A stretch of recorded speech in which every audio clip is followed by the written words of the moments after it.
Chapter 92.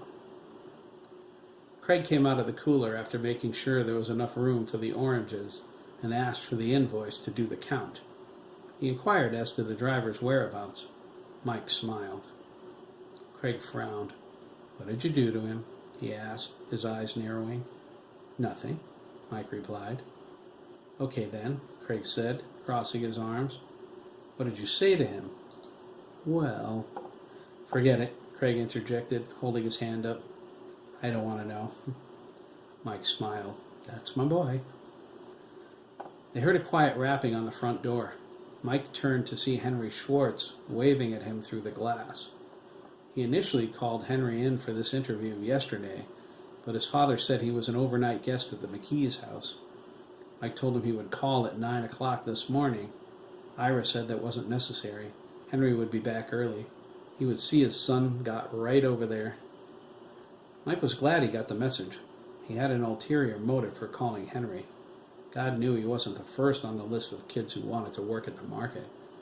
Every employee was a teenager except Mary Seaver, his Monday through Friday day shift cashier, Beatrice Jones, and old Ted Collins.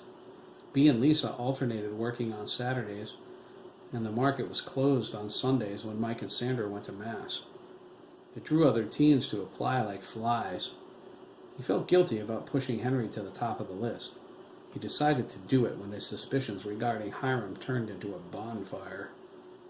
It was worth more to know the truth than turning a blind eye to one of Lisa's friends, who would become as proficient at sneaking beer out the back, paid for, of course, as she was. Mike unlocked the front door, greeted Henry, and led him to the office. Craig waved to him. Henry returned it. "I didn't know you were coming here today," Craig said, shaking his hand. "Me neither," Henry replied. He adjusted his glasses. "My father told me when I walked in the door." "Well, cool," Craig said. "I have a trailer to unload right now, but I'll talk to you later, okay?" "You bet," Henry said. He closed the office door and sat down in the interview chair. "I guess you know my nephew?" Mike asked, pulling Henry's application from the file. "Craig? Sure, great kid." "I'm glad you think so," Mike nodded. "You'll be working with him a lot at first."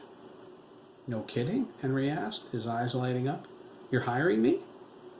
"That depends on one thing, Henry," Mike replied. "Anything!" Henry exclaimed. "Your application says you worked for Hiram Milliken," Mike said. Henry's face clouded. "I want you to tell me why you quit," Mike continued, leaning forward. "And I want the truth. I'm suspicious of that guy, and I think you might have the answers I need. Just don't lie to me, Henry. I'm not that patient of a person."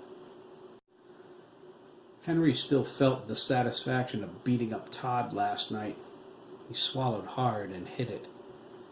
He wasn't sure how to handle this. He never expected anyone to come right out and ask him about the farmer. Todd must be convinced to call the cops now, so what would it matter if he told the truth? The whole town would know soon enough.